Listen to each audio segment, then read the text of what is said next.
مولاي صل وسلم دائما حبيبك خير الخلق كلهم هو الحبيب الذي ترجى شفاعته لكل هول من الأهوال مقتحم بل مقاصدنا واغفر لنا ما مضى الكرم سبحان ربك رب العزة عما يصفون سلام على المرسلين والحمد لله رب العالمين نسألك الإجابة والقبول بجاه سيدنا محمد صلى الله عليه وسلم بسر الفاتحة.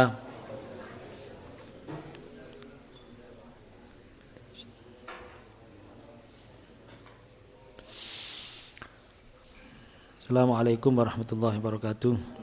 Alhamdulillah, wassalatu wassalamu ala rasulillah wa ala alihi wa sahbihi wa ala la hawla wa la quwwata illa billah salamati dinina wa dunyana wa akhrana wa biniyati du'a al-qabul min jayyidina Muhammadin sallallahu alaihi wasallam wa sallallahu alaihi rasulillah min al-syarq mubashirin bil jannah wa fuqat sabatil madinah ahli thamaniya wa ila ruhi sayyidina al-imam muhajir ila Allah Isa Ahmad bin Isa wa sanadina سيدنا الفقيه المقدم محمد بن علي بن علي وعلى روح سادتنا علي بن علي مشارق الارض المغاربيه الى روح سيدنا الحبيب عبد الله بن علي الحداد ابويا سيدنا محمد بن سيد علي بن سيد عباس المالكي المكي الحسني والى روح الحبيب عبد القادر بن احمد الفاكي وعبد الله بن عبد القادر الفاكي وعبد الله بن حسن الملاحنه واحمد بن سلم ادريس العلوي بن سلم ادريس وحسن بن سلم ادريس الى روحي سادتي مسلمين الحبشي ثم الى وصول مفروه مشايخنا ثم الأرواح معلمينا ومشايخنا وعلمائنا نور مكيجي محمد بصير علي رمكيجي في المفروض المكيجي بعد المنكر رمي عبد الحميد غاسور المكيجي كسر بشويه رمكيجي ما بعد إلى سنة وكيجي ما سنة سنة كيجي كسر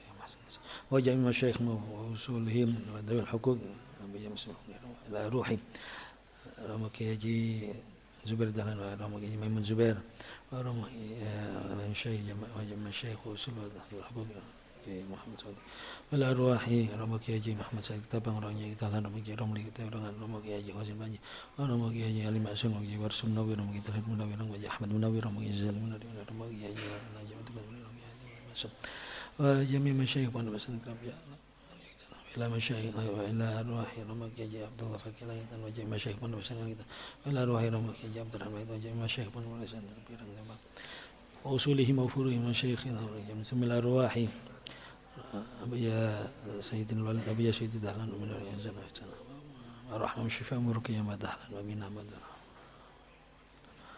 سيدنا مرحمنا الهدي وأخذنا إذا أخي سير ملك أخي سير أختي أجلسنا ونحسه سنة السيد الإمام السيد الوي بن سيد عباس الملكي المكي الحسني وأصولهم وفروعهم ومشايخهم أن الله يتغشهم بالرحمة وأن الله يغفر لهم ويرحمهم ويعلي درجاتهم في الجنة وينفعنا بهم ويسرهم وأنوارهم وعلومهم ونفعنا في الدين والدين الآخرة وبسر سر الفاتحة أعوذ بالله من الشيطان الرجيم بسم الله الرحمن الرحيم الحمد لله رب العالمين الرحمن الرحيم مالك يوم الدين إياك نعبد وإياك نستعين اهدنا الصراط المستقيم صراط الذين أنعمت عليهم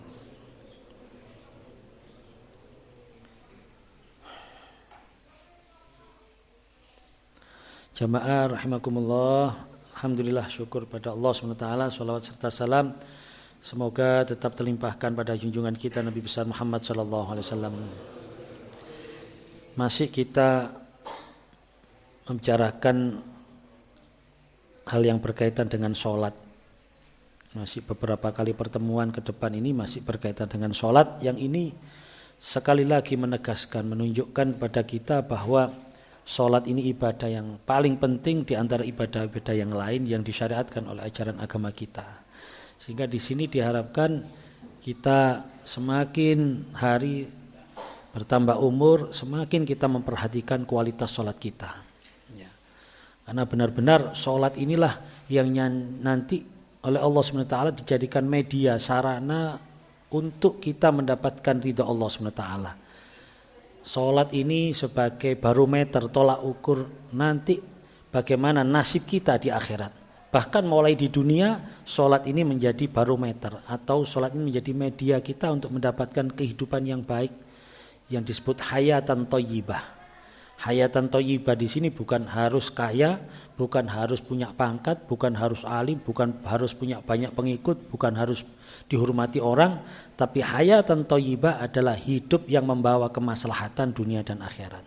Belum tentu orang ini kaya menjadi hayatan thayyibah bagi orang tersebut, belum tentu. Mungkin satu orang atau ada orang yang memang hayatun thayyibahnya harus melarat. Hayatun thayyibahnya harus bodoh. Hayatun thayyibahnya harus sakit-sakitan. Hayatun thayyibahnya harus menjadi orang rendahan. Ini kita tidak tahu. Makanya kita di sini juga bisa mendapatkan pelajaran, kita tidak boleh merendahkan orang atau memandang remeh orang karena belum tentu. Kadang Allah mengangkat derajat seseorang di sisi Allah, bukan di sisi manusia. Itu ketika orang tersebut berada di sesuatu yang dianggap rendah oleh manusia. Tapi di sisi lain Allah mengangkat derajatnya.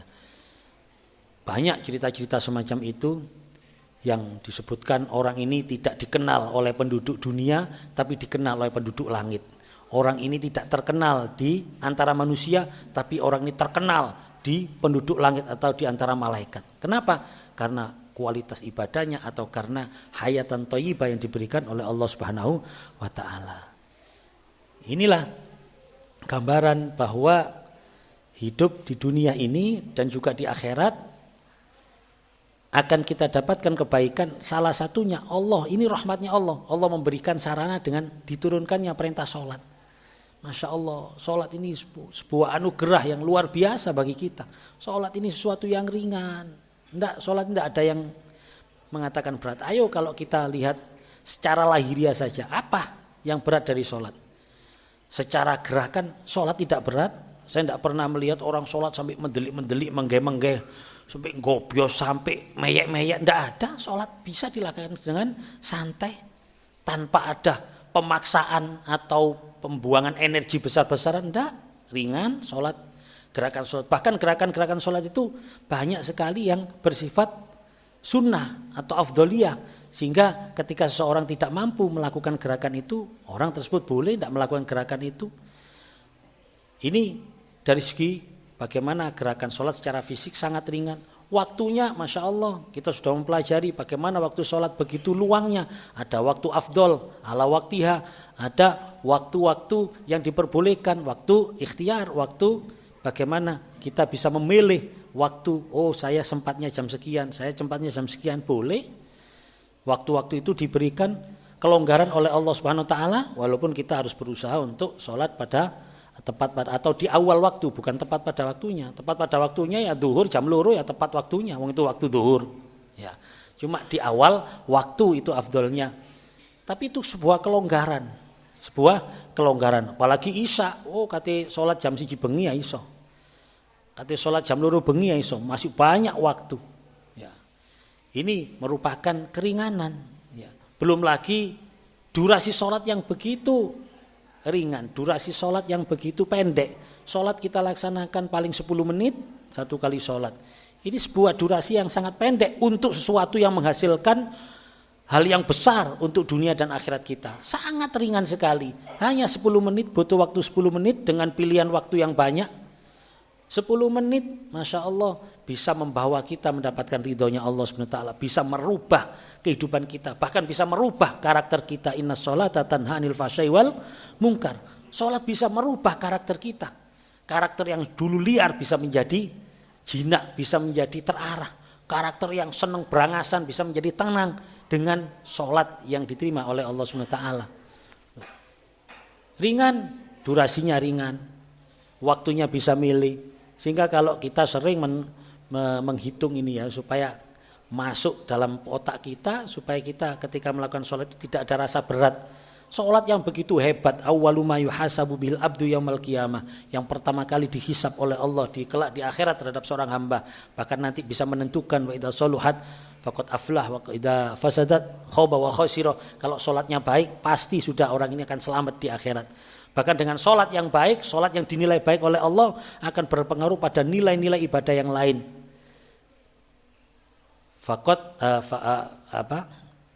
Fa'idha soluhat sairu amali. Kalau sholatnya baik, seluruh amal dianggap baik sama Allah SWT. Sebaliknya kalau sholatnya tidak baik, dinilai oleh Allah SWT, fa'idha fasada sairu amali waliyadzubillah. Nah ini, sholat yang begitu hebat ternyata kalau dihitung cuma 10 menit dalam sekali sholat. Bahkan insya Allah apalagi sing nom-nom biasanya lebih cepat ya. 5 menit, petang menit, 3 menit wis Wah wis mari wis beres wis. Oh cepet le, napal Bu ya ngono ya.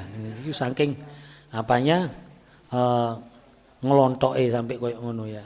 Ya ini kalaupun 10 menit dikali 5 cuma 50 menit. 50 menit gak nganti sak jam. Padahal hidup kita 24 jam. Kehidupan yang diberikan oleh Allah, kesempatan hidup kita satu hari 24 jam. Jadi dalam 24 jam tidak sampai 5% sholat kita. 24 jam 10%-nya 2,4, 5%-nya 1,2. Berarti tidak sampai 1 jam kan sholat kita. Berarti tidak sampai 5%. Sudahlah katakanlah sholat sunnah sak wiritani 5%, 1,2 jam. Oke. Coba dihitung. Itu masih sangat-sangat ringan kalau dibandingkan dengan aktivitas kita yang lain. Berarti cuma 5% dalam kehidupan kita sholat ini. Ketika besok dihisab awwalu ma yuhasabu bil abdu yaumil qiyamah. Besok dihisab oleh Allah sholat kita cuma 5% dari bagian hidup kita. Jadi kalau kita diberi kesempatan oleh Allah SWT hidup 60 tahun berarti cuma 3 tahun ketemunya. Itu kalau diasumsikan sholatnya mulai bayi sampai umur swidak gak putus. Lengkap jangkep lahir jam 10 isuk duhur wis sholat sampai umur swidak. Gak ono bolong iblas kalau ada. Itu baru ketemu 3 tahun. Sak wiritane sak sholat sunahe lho iku. Ya. Loh, cuma ketemu 3 tahun bayangkan. Padahal sholat ya mungkin, mulai bayi tidak mungkin. Balik kadang-kadang ya ono dableke sian ya. Dan banyak orang yang sholatnya sudah balik yang kesekian baru sholat. Alias wis tuwek-tuwek ya. Alhamdulillah sakjane bapakmu pensiun gelem sholat lho, sholat ngenteni pensiun. Ono sing luwih parah meneh, alhamdulillah ono hikmahe kena stroke baru sholat. Ini kan Masya Allah. Lu itu pun diterima sama Allah. Saking nemene Allah itu tidak butuh dengan ibadah kita. Ya. Ini sebuah Masya Allah kalau kita mikir sholat ini merupakan sebuah anugerah besar. Begitu ringan, begitu mudah, begitu banyak kompensasinya, begitu banyak keringanan-keringannya, rukhsah-rukhsahnya. Ketika kita dalam kondisi yang tidak memungkinkan sholat secara normal, secara standar, kita boleh tidak secara standar, tidak bisa berdiri, kita bisa dengan duduk. Ada orang yang sakit parah tidak bisa duduk, bisa dengan tiduran atau terlentang atau miring. Pokoknya seenaknya awake apa. Tidak bisa bergerak tubuhnya dengan gerakan-gerakan semacam sendakep tangan wis sak karepmu iso obamu apa. Mek iso obah gulune tok ndingkluk-ndingkuk boleh dengan sholat. Bahkan di beberapa kitab fikih, kalaupun dia hanya bisa berkedip saja, dia bisa sholat dengan berkedip. Seluruh gerakan sholat diganti dengan kedipan-kedipan. Ya. Mereka iso kedip, ya dan dipendem selak mambu. Ini kan keringanan yang begitu luar biasa. Cek enak Allah ini luar, ya Allah, dikei iki lho sholat. Sing iso nggarai awakmu oleh hayatan thayyibah dan besok di akhirat oleh swargane Gusti Allah. Enteng, ringan, banyak rukhsahnya. Ya, tidak berat. Ya. Padahal ketika kita mendapatkan sesuatu yang berupa duniawi, kita sering ada istilah ono rega ono rupa. Artinya harus ada keseimbangan antara yang didapat dengan yang dikeluarkan. Apa yang dikorbankan harus sepadan dengan apa yang didapat. Sedangkan sholat enggak. Sangat jauh dengan apa yang kita dapat dengan yang sholat yang begitu ringan. Ya, makanya sampai Rasulullah sendiri menegaskan lan yadkhula al jannata ya, bi amali. Ya, tidak ada orang yang masuk surga karena amalnya. Wala anta ya Rasulullah, wala ana kata Rasulullah. Termasuk aku. Padahal Rasulullah kalau sholat sampai kakinya bengkak. Tapi itu pun beliau mengatakan masuk surga karena rahmatnya Allah. Sing sholat sampai sikile abu lho gak ngakoni sholatnya ini bisa mengantarkan ke surga. Artinya sebanding. Tetap rahmatnya Allah. Ya, tetap rahmatnya Allah. Apalagi sing sikile abu kait sholat ya tambah. Ono sing sikile abu karena sholat, ono sing abu kait sholat. Waras lali meneng ya itu. Nah, inilah gambaran sholat yang begitu luar biasa. Sehingga dalam aktivitas kita tidak boleh melupakan sholat. Terus dalam kehidupan kita harus selalu berpikir untuk meningkatkan kualitas sholat kita. Dan Allah memberikan banyak. untuk memberikan sholat kita menjadi poinnya plus. Ada poin plusnya itu banyak cara. Mulai awal kan dengan cara apa? Dengan cara isbahul wudu, dengan menyempurnakan wudu itu akan bisa mempengaruhi sholat kita. Wudu yang sempurna, sholat yang diawali dengan wudu yang sempurna, wudu yang baik dibanding dengan sholat yang tidak diawali dengan wudu yang baik, hanya sekedar pokoknya wis suci dari hadas kecil untuk isme wudu sah, itu beda. Jadi kualitas wudu ini akan mempengaruhi juga kualitas sholat kita. Belum kalau kita bisa di dalam sholat ini kita hiasi dengan sunnah-sunnahnya, baik sunnah sebelum sholat atau sunnah di dalam sholat. Ada sunnah sebelum sholat, bagaimana kita menata penampilan kita, bagaimana kita merapikan pakaian kita, kalau perlu kita mandi dulu, kalau perlu kita keramas dulu sebelum kita sholat misalnya. Ada itu, saya pernah dengar dan saya pernah bertemu dengan orang-orang hebat semacam itu. Saya punya guru itu kalau setiap mau sholat ya mandi. Jadi bendino atus ping 5. Ya, bendino atus ping 5. Setiap mau sholat. Karena beliau merasa ini menghadap Allah Subhanahu wa taala. Jadi setiap mau sholat itu mandi. Ya, itu salah satu bentuk beliau berusaha untuk menjaga atau meningkatkan kualitas sholatnya. Ya. Belum lagi kalau kita sebelum sholat kita warnai dengan sholat-sholat sunnah, qobliyah.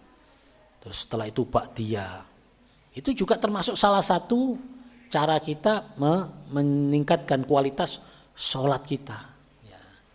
Termasuk ya bagaimana kita dianjurkan untuk sholat jamaah. Ini yang tidak lain, ini sifatnya afdoliyah memang ya. Artinya kalaupun kita tidak melaksanakan juga tidak masalah. Cuma ini lebih afdol. Sebagaimana yang disampaikan oleh Rasulullah SAW, sebuah hadis dari Ani bin Umar radhiyallahu anhuma, dari sahabat Abdullah bin Umar radhiyallahu anhuma, anna Rasulullah SAW qala salatul jamaah, salat jamaah afdalu min salatil fadhi bi sab'in wa 20 darajah. Muttafaqun alaih, hadis riwayat Imam Bukhari dan Imam Muslim. Salat berjamaah itu lebih afdal daripada salat sendirian. Selisihnya 27 derajat. Ya. Makanya begitu afdolnya sholat berjamaah, ketika diadu dengan afdolnya fi awal waktu itu lebih menang sholat berjamaah. Jadi ketika kita awal waktu, kalau kita awal waktu kita tolak-tolak gak ada sing jamaah, kita sholat sendirian.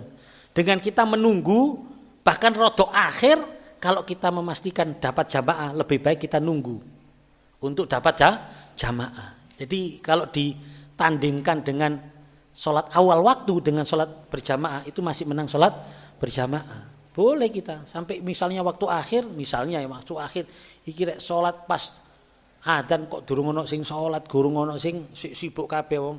Kalau dia menunggu tapi harus yakin lo ya.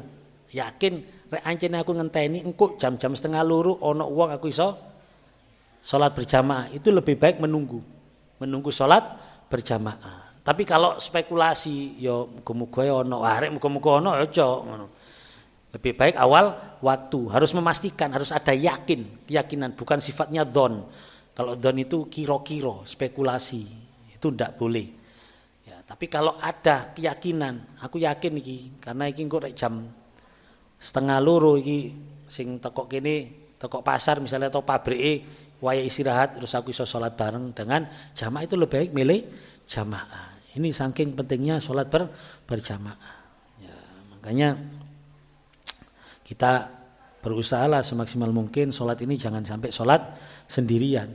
Ya, saya kadang-kadang aja kalau pas capek ya sholat di rumah, saya kadang minta santri, aku ingaono arek loro tak jak sholat berjamaah. Daripada saya sholat sendirian. Ya. Artinya kita berusaha semaksimal mungkin. Ya. Bahkan dulu kita sering ya di pondok itu kalau ada anak atau orang yang tidak keduman sholat jamaah, ya, terus dia baru datang wis sholat kabeh, apa iki? Akhirnya ada yang sodako. Ayo sholat sampai aku ngerewangi untuk bisa berjamaah. Ya niatnya sholat iadah, ya sholat ngulang, artinya boleh diniati sholat kodok kalau memang ya kita punya pemikiran barangkali ada sholat-sholat saya yang tidak sah, ada sholat-sholat yang yang lalai, yang kurang, saya tak kodok gitu. Itu juga diperbolehkan ya untuk menjaga kualitas sholat kita. Inilah pentingnya sholat berjamaah. Ya. Sampai-sampai saking pentingnya sholat berjamaah, ada sebuah hadis yang agak keras ya dalam anjuran sholat berjamaah.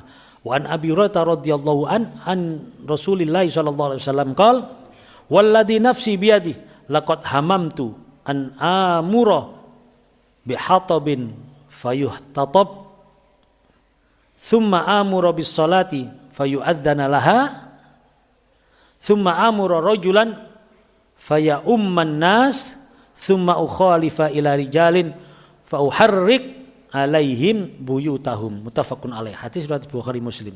Rasulullah pernah memperingatkan sahabat dengan keras. Enggak. Rasulullah sampai mengatakan laqad hamamtu, ya.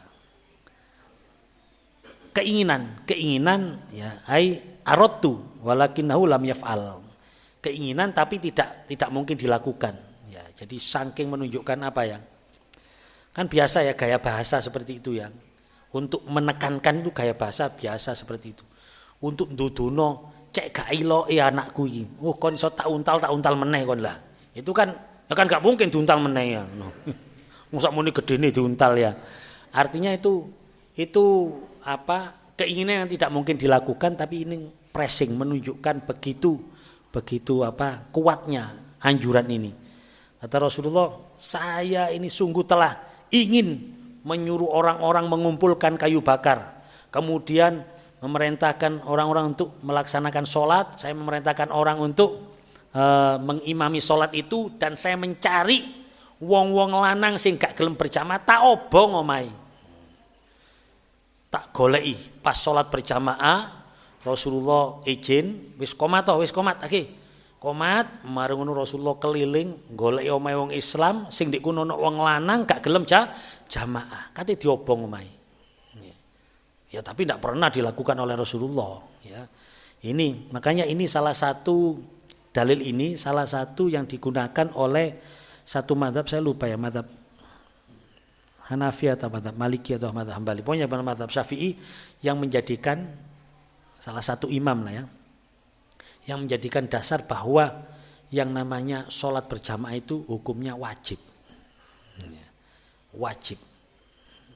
Ada yang mengatakan fardu ain malah. Ya. Karena dasarnya ini sampai sama Rasulullah kata diobong omahe wong sing gak jamaah. Ya. Ada yang agak ringan lagi fardu kifayah. Ya, pokoknya ada di sebuah kampung itu ada orang yang berjamaah, yang lainnya sudah gugur kewajiban berjamaahnya. Ya. Ini begitu pentingnya sholat berjamaah. Walaupun kalau kita melihat asbabul wurudnya ya, asbabul wurudnya ini sebenarnya dulu memang identitas muslim mukmin sejati itu di sholat berjamaah. Orang-orang yang malas sholat berjamaah itu rata-rata adalah orang munafik.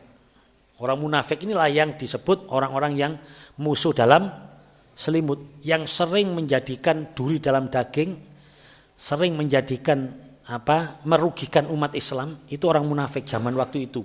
Kita kenal tokoh munafik Abdullah bin Salul ya. Dia memang duri dalam daging, ngisru tok pokoknya sini. Karena apa ngisru? Karena dia ada di dalam jamaahnya umat Islam. Ya, termasuk akibat ulah orang munafik melemahkan peperangan Uhud ya. Uhud itu kan itu orang munafik itu yang sampai memboikot. Jadi orang munafik karena sengaja ikut perang bersama Rasulullah, berangkat tapi di tengah-tengah mereka menggebosi kembali, meruntuhkan mentalnya umat Islam yang lain, pasukan yang lain. Itulah orang-orang munafik ya. Dan memang orang munafik ini sulit dideteksi karena memang mereka berkumpul, mereka ya mengaku Islam, mereka ya sholat, mereka ya bermuamalat, mereka juga berkumpul dengan Rasulullah di majelisnya Rasulullah. Lah, salah satu identitas atau ciri orang munafik itu dia berat untuk sholat berjamaah, sehingga Rasulullah sajane gampang golek wong munafik, wis pokoke kon sholat berjamaah digoleki sing dekem di omah, ya. Ada nyekel remote, wah iki wis iki. Diobong ae TV-ne. Loh, ini ya Allah dulu seperti itu ya. Ya, hanya ya ayolah saya sendiri juga. Ya kita sekali lagi ini afdoliyah kan. Di sini ada afdolu min sholatil fardhi. Berarti ini afdoliyah. Artinya al-afdoliyah ini tidak harus berarti kan ya, tapi harus diupayakan. Ya pastilah suatu saat kita capek, kita mungkin pernah sholat sendirian. Tapi kita kalau mendengar manakibnya ulama-ulama hebat kita ya, sering ini terlalu sering kalau ini kita mendengar ulama-ulama salaf kita yang salah satu amaliyahnya adalah dia tidak pernah putus sholat berjamaah selama sekian tahun, tidak pernah putus sholat berjamaah, selalu sholat berjamaah. Lu njogo sholat berjamaah itu tidak mudah memang. Kalau tidak percaya tanyakan sama jamaah haji sing melo arba ini. Meyek sholat berjamaah itu bener ketokane wenteng. Sholat berjamaah 40 waktu padahal itu cuma 8 hari itu jamaah haji meyek ya. Untuk bisa tetap sholat berjamaah di masjid ya. Ini menunjukkan bahwa sholat berjamaah ini memang sesuatu yang luar biasa ya. Dan keuntungan orang yang sholat berjamaah, kita beberapa waktu yang lalu kita membahas masalah khusyuk ya. Kita kan sulit ya khusyuk ya. Khusyuk kan sulit ya. Sholat khusyuk kan sulit ya. Kayak turu khusyuk sering ya. Mangan khusyuk. Sholat khusyuk yang ngelu. Ya kan kita kan sering kadang-kadang mengejar khusyuknya selain sholat. Onok panganan ambil sholat. Kita milih sholat dulu. Sholat dhisik engko mangane cek tenang. Lho mangane sing diuber tenange. Lho mestine ae mangan dhisik engko salate cek tenang iki enggak. Ayo salat dhisik engko mangane cek tenang. Jadi khusyuke mangan iku sing diuber daripada khusyuke salat. Itu kan kita kan sering seperti itu. Jadi salat itu koyo mengganggu aktivitas. Ndang salat ae cek gak tanggungan lho. Lho ya apa gak tanggungan pesamu opo sih beban ta salat ini. Ndang salat cek gak tanggungan. Ya kelihatannya bener omongannya ya. Alhamdulillah kalau nek mantun sholat itu rasanya lega. Ya hanya kok nyerutang ning sholat. Beban sholat itu, bukan hiburan. Sedangkan Rasulullah sholat itu qurratu aini kata Rasulullah. Wa qurratu aini fi shalah. Wa ju'ila qurratu aini fi shalah. Dijadikan sholat itu menjadi hiburanku. Jadi sholat itu hiburan. Bahkan beliau kepingin masuk di dalam suasana sholat, masuk ke dalam sholat. Beliau tidak ingin mudah keluar dari suasana sholat. Kalau kita enggak sholat beban, tapi ya lumayan. Itu tahapan, tapi durung tahapan sing ideal sebenarnya itu ya. Tapi itu sudah lumayan. Timbangannya sing gak beban blas masih gak sholat ya itu parah tambahnya. Lu sing sholat beban itu masih kurang masihan. Karena sholat menjadi beban. Rek mari sholat ciri nih lego. Alhamdulillah, lego mari sholat. Loh, perasaanmu ya apa? Sholat itu. Makanya dia tidak ada upaya untuk memperlama atau mempernikmat sholatnya. Ya. Gak tahu moro ndok banyak telu makjun kayak apa sholat gak tahu gitu.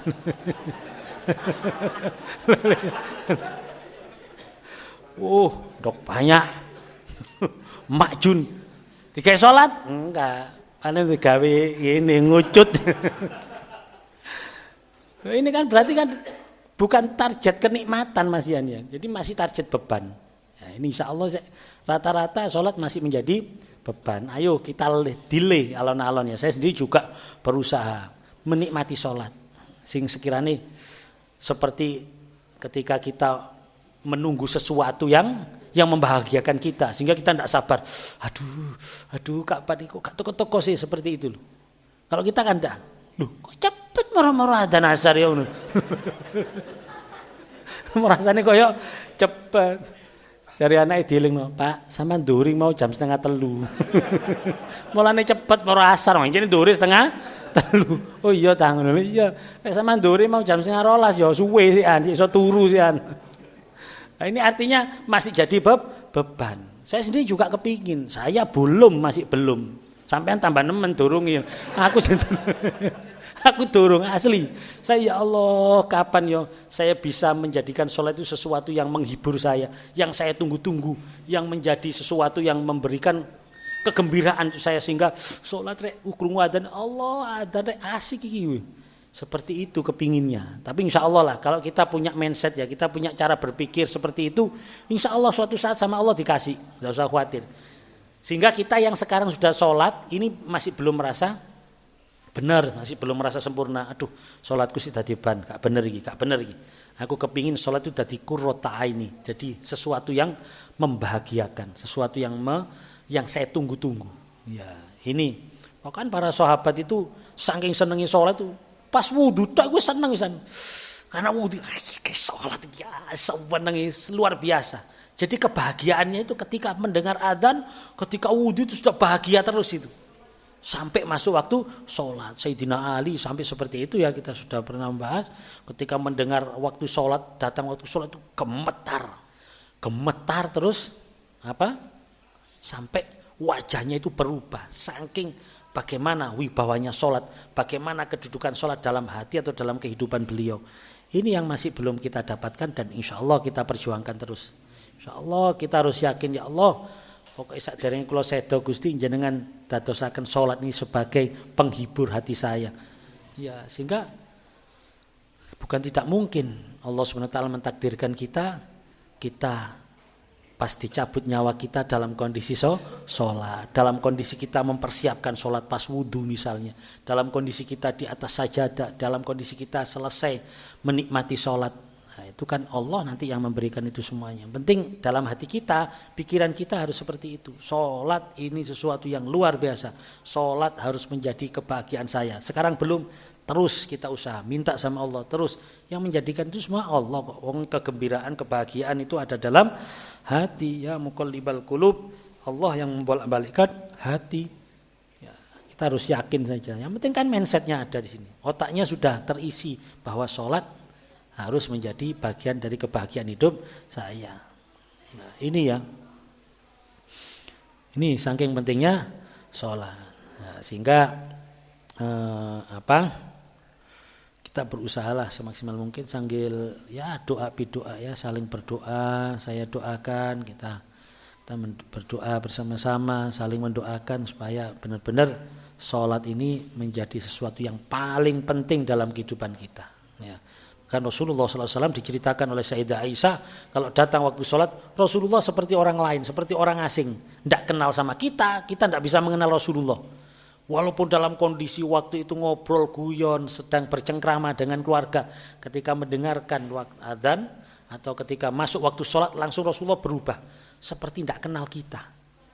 Karena langsung otak beliau itu langsung, kalau sholat itu sudah langsung Allah. Wah, itu sekelas Rasulullah. Ya wallahu a'lam ya, kita tidak tahu nanti kita sampai di mana untuk mendekati sholatnya Rasulullah, itu tidak tahu sampai di mana, tapi yang pasti kita minta sedekat mungkin dengan sholatnya Rasulullah, model sholatnya Rasulullah SAW. Amin ya rabbal alamin. Wa an Abi Hurairah radhiyallahu an qala Rasulullah SAW, Rasulullah bersabda, al imamu dhamin wal muadzinu mu'taman. Ya. Imam adalah penjamin. Ya. Imam adalah penjamin. Ini merupakan kedudukan imam di dalam sholat berjamaah. Dia yang menjamin kebaikan sholat dari jamaahnya. Nah, al imam huwa man ya'umun nas. Dhamin ay mutakafilun bisihhati sholatil ma'mumin, ya. Yaitu orang yang menjamin sahnya sholatnya makmum. Ya, Masya Allah ya.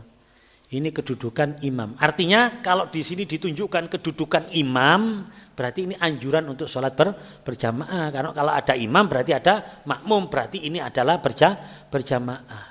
Ya, makanya kita harus berusaha ya untuk bisa berjamaah, sekaligus kalau bisa kita menjadi imam. Tapi imam di sini harus diingat bahwa imamnya adalah dhamin, orang yang mutakafil bisihati sholatil makmum. Orang yang menjamin, menanggung sahnya sholatnya makmum. Berarti imam itu harus punya ilmu tentang sholat. Kalau imamnya tidak tahu tentang ilmu sholat, tidak tahu tentang fikih, tidak tahu tentang penajisan, ini bahaya. Makanya imam-imam ini Masya Allah ya, guru kita, ulama kita, ya, Allahyarham, al-maghfurlah, Romo Kiai Haji Muhammad Basri Alwi ini sangat luar biasa semangatnya membina imam-imam masjid. Kadang dikumpulkan imam masjid, dibina mulai dari fikihnya sampai bacaannya. Karena imam ini tidak main-main ya. Jadi, menanggung sahnya makmum. Makanya banyak ulama-ulama yang kalau di situ ada orang yang lebih pantas mengimami, beliau-beliau tidak mau mengimami. Karena punya peran yang sangat berat imam ini. Malah ono sing rebutan imam kadang-kadang. Ya. Oleh sing direbut bukan masalah tahu masalah fadilahnya ini, perannya, tapi malah yang direbut hanya karena gengsinya. Ya, karena yurounnya itu. Nah, kalau yuroun ya sudah. Yuroun itu menjadikan sholat ini bukan mendapatkan pahala tapi justru mendapatkan wailun, fawailul lil musallin. Celakalah orang-orang yang sholat. Siapa yang celaka orang-orang yang sholat itu? Alladzina hum an sholatihim sahun. Orang yang sholatnya sembrono, ngenteng no sholat, gampang no sholat. Salah satunya orang yang disebut ngenteng no sholat, orang yang tidak mau belajar tentang ilmunya sholat, fikihnya sholat. Sholat ini sebuah ibadah yang di situ ada aturannya. Makanya penting belajar tentang sholat. Lah ini saya tawarkan, ya saya tawarkan ada diklat apa seminar atau apa ya pelatihan sholat sesuai dengan madhab Syafi'i. Ya, waktunya kita pilih waktu, monggo yang mau daftar ya. Saya sendiri juga, saya nanti jadi peserta juga ya. Jadi nanti yang memberikan ini adalah memberikan materinya, pematerinya siapa? Gus Haidar ya, Gus Haidar Hanan ya, adik ipar saya. Ya. Gus Haidar, beliau juga telah membuat buku kitab ya, kitab sholat sesuai tuntunan madhab Syafi'i ya. Dengan beserta dalil-dalilnya semuanya. Jadi ini penting barangkali. Tapi sing wis anu ya ndak usah ndak apa-apa ya. Tapi ini barangkali. Ya. Loh. Sing wis salat wis khusyuk wis anu. Nah, yang salatnya sudah baik ya ndak masalah. Ini penting nih ya. Beliau termasuk orang yang ahli fikih ya. Saya sendiri juga kadang-kadang kalau ada masalah fikih saya tanya kepada beliau. Ya, ini sayang kalau dilewatkan ini ya. Monggo. Jadi ini yang madhab Syafi'i supaya kita tahu benar-benar iki lho sing madhab Syafi'i. Walaupun itu saya yakin tidak lengkap karena kitabnya segini ya. Wong syarah muhadzab sak mini hari. Iku madhab Syafi'i kabeh itu. Jadi artinya nanti kalau kita belajar ini paling tidak yang standar lah. Standar nanti ada ikhtilaf itu biasa. Tapi kan kita sudah tahu yang standar. Ini penting karena besok ketika kita dihisab kan awwalu ma yuhasabu bil abdi yaumil qiyamah as-shalah. Salat kita kan yang dihisab. Loh ketika salat kita yang dihisab kan berarti kan dicek, istilahnya dicek keabsahan salat kita. Itu nanti imam-imamnya itu di depan. Yang ngecek itu nanti Imam Syafi'i kalau kita mengatakan kon salat melok mazhab apa? Kula mazhab Syafi'i. Syafi'i iki loh iya, yauma yad'u kullu unasin bi imamihim kan gitu kan. Besok hari kiamat itu dipanggil Untuk manusia-manusia itu imamnya.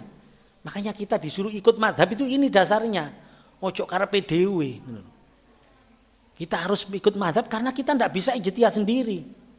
Kita tidak bisa mengelola data-data hadis maupun Al-Quran sendiri yang menghasilkan hukum. Kita kan tidak bisa. Kita tidak punya kemampuan. Sehingga kita ikut imam. Dan imamnya kusing tepak, ojo Imam Samudra. Ya. Imam yang tepat Imam Syafi'i, Imam Hanafi, Imam Maliki, Imam Hambali dan imam-imam yang lain yang artinya Imam Syafi'i ya sendiri ada Imam Rafi'i, Imam Zarkasi, Imam Rafi'i, Imam Nawawi dan lain sebagainya kan banyak. Tapi artinya kita ikut saja imam karena beliau-beliau ini yang nanti tanggung jawab gitu. Makanya kita tidak boleh kan talfek itu tidak boleh. Talfek itu joko entengi sing madhab iki. Engko madhab iku joko entengi. Itu biasanya ada itu pokoknya biasanya arek sing kemaruk ilmu syariat itu sering di IAIN itu sering. Dia dasarnya tidak pernah mondok, ya hanya sekolah di MTS SMA tok tanpa pesantren terus nang IAIN jurusan syariah. Di sana dikasih informasi tentang madzhabul arba'ah 4 madzhab, perbedaan madzhab. Sehingga mereka kan tahu, oh ini tibano gak apa-apa yo, oh ini ono madzhab yo, oh ini ono ulama, oh ini ono pendapat yo. Akhirnya dijoko sing enteng-enteng. Ketika ketemu abot golek sing enteng. Ketika abot sing enteng. Ya. Jadi golek enak tok itu ada itu namanya talfek. Itu hati-hati itu. Itu nanti bahaya kalau besok waktu dipanggil imamnya iso gak diakoni sani. Gak ono sing tanggung jawab. Ya. Contoh wudu misalnya. Loh, saya pernah ketemu ini kan saya juga IAIN saya dulu ketemu model-model kok gitu itu ya. Jadi wudunya Imam Syafi'i. Ya. Memang kan Imam Syafi'i kan batal ketika kita bersentuhan dengan orang yang bukan mahram, bukan muhrim, mahram. Kalau muhrim itu orang yang pakaian ihram, ya, mahram. Ya. Bersentuhan ini batal. Tapi menurut mazhab Hanafi tidak apa-apa, mazhab Maliki tidak apa-apa, asalkan tidak syahwat. Yang menjadikan batal itu syahwatnya. Sehingga kita megang siapa saja perempuan, menyentuh siapa saja. Kalau tidak syahwat berarti tidak batal. Ya sudah. Ini kan ada pendapat itu. Lah ini ada orang-orang yang gayanya seperti ini. Contoh saja ya ini dalam hukum fikih kan banyak luas ya tentang berbagai macam masalah. Ini contoh masalah wudu saja. Dia wudunya ikut Imam Syafi'i. Tapi batalnya ikut Imam Maliki. Jadi dia nyentuh atau gandengan sama istri kok batal iki ono dalile. Buka kitab ini, halaman ini, pojok kanan, pojok kiri. Waduh sampai rupa aja. Roh dalil. Oke, dia berjalan seperti itu. Talfek namanya. Saya naik dewi. Akhirnya besok, yauma yad'u kullu unasin bi imamihim. Manusia-manusia dikumpulkan, sholat cek, imam-imamnya dipanggil. Ya. Kon sholatmu apa? Syafi'i kula. Imam Syafi'i, sholati awakmu. Ya. Memenuhi syarat-syaratnya sholat, ya suci dari hadas besar, suci dari hadas kecil, suci dari najis dan lain sebagainya. Oke, suci dari hadas kecil, wudumu, ya apa cara wudumu? Niki cara wudu kula. Ayo bener wis bener. Niki mazhab kula Gusti, nggih. Batalmu. Lho kon kok plak ambek bojomu. Batal. Lho niki wonten dalile. Kitab halaman niki wis gak muni halaman ro aku. Kemenyek kan halaman barang.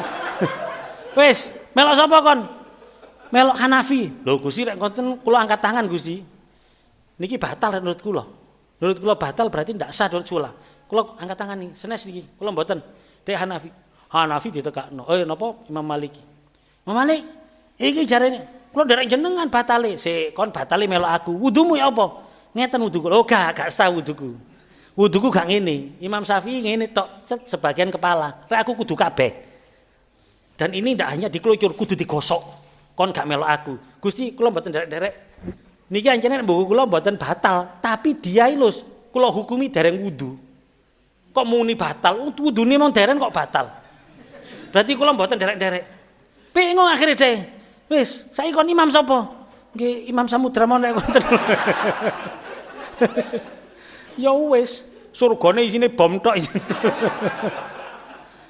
Ayo rek ngene apa? Gak tanggung jawab gitu loh. Makanya kita konsekuen. Sampai-sampai ulama-ulama kita lebih baik kita mengikuti qaul dhaif, pendapat lemah tapi dalam satu madhab daripada kita pindah madhab. Kecuali kalau terpaksa boleh. Allah terpaksa enggak apa-apa, kalau Allah terpaksa enggak masalah. Tapi kalau enggak terpaksa enggak boleh. Secara etika enggak boleh. Gitu loh. Sehingga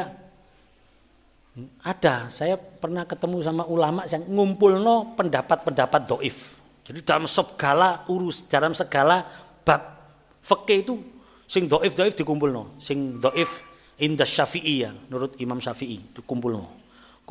Jadi bukan qaul rajih qaul sing kuat, pendapat yang kuat. Ini pendapat yang lemah dikumpulkan. Ngumpulno pendapat lemah-lemah tok. Tapi ditutup iki, engko iki gawe senjata iki. Gak ketemu iki gak ono wis gak iso. Nah iki baru ditokno. Iki lho sing lemah gak apa wis digawe. Iki juga masih dalam satu mazhab, yaitu mazhab Syafi'iyah. Itu sik luwih selamat. Karena apa? Masih satu mazhab. Nah, gitu loh. Makanya penting kita mungkin sampean yang selama ini sholat ada yang tidak tahu kalau ini Syafi'i, atau mungkin sampean pernah melakukan yang bukan Syafi'i. Ya, ini kan penting kita ketahui. Makanya kalau saya ingin secepatnya ya. Iki rek sing melok sakmene kira-kira ya harus ada 2 sesi. Iki agak lama masalahnya. Mulai pagi mungkin jam 8 sampai zuhur. Segala yang diupas semuanya. Lumayan loh, ini satu pengetahuan des. Dan insya Allah bermanfaat bukan untuk kita saja. Pengetahuan kita bisa kita tularkan kepada saudara-saudara kita. Terutama kepada anak-anak kita. Iya. Kita harus bisa sebenarnya, kita ini sebagai orang tua harus memastikan loh anak-anak kita ini bisa melaksanakan ibadah wajib dengan benar. Tahu halal haram. Iya, itu kewajiban kita, bukan kewajiban guru kiai ini, enggak. Kita mondokkan itu kita berarti mengalihkan kewajiban kita sebenarnya. Sebenarnya kewajiban kita itu. Sampai dalam kitab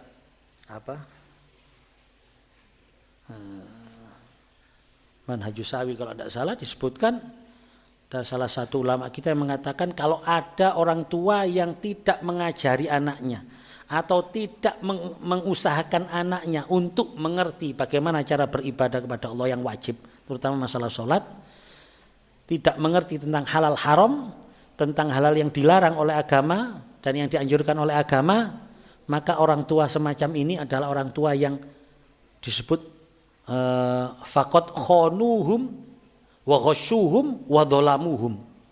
Ini orang tua ini sama dengan mengkhianati anaknya, menipu anak-anaknya dan mendolimi anak-anaknya, dan besok dituntut sama anak-anaknya besok. Ini yang menipu saya ya Allah. Orang ini yang mendolimi saya karena saya dibiarkan tidak mengerti tentang kewajiban saya kepadamu. Saya tidak mengerti tentang ibadah yang benar. Ini penipu saya. Ini yang mendolimi saya. Dia yang mengkhianati saya. Dituntut sama anak itu. Jangan main-main. Walaupun kita pernah menyekolahkan yang luar negeri, dadekno arek iki, PhD dan lain sebagainya sampai profesor sekalipun, itu kan urusan dunia. Sing kewajiban kita masalah bekal ilmu adalah anak ini bisa sholat ibadah dengan benar, ngerti halal haram, ngerti mana yang dianjurkan, mana yang dilarang oleh agama. Selain itu di luar kewajiban kita, artinya tidak wajib, tergantung situasi dan kondisi. Sekolah ya rek kuat bondone sekolahno, utawa rek kuat areke ya utawa kuat di sekolah nek gak ya gak apa. Sing penting anakku kudu ngerti carane salat sing bener. Bagaimana dia tahu halal haram, mengerti mana yang dilarang, mana yang dianjurkan dan mana yang baik-baik, yang tidak baik, ngerti versi agama atau apa yang disyariatkan oleh Allah, dibawa oleh Rasulullah, beres sudah. Kalau enggak, kita pengkhianat tadi. Kita menipu. Ya, menipu anak-anak kita. Besok dihisab, ya Allah penipu saya ini, penipu. Bikin saya tidak mengerti tentang agama. Padahal sekarang banyak wong tua koyo ngono. Dikira kalau dia bisa, orang tua ini bisa nguliahno sampai nang luar negeri, ndadekno arek iki dadi duwe perusahaan, duwe iki, dikira wah saya sudah bisa menyenangkan anak, saya bisa. Enggak, tetap besok dituntut karena tidak memenuhi masalah yang penting, yaitu bagaimana beribadah kepada Allah. Makanya ayo, kalau kita tidak bisa mengajari sendiri tidak apa-apa.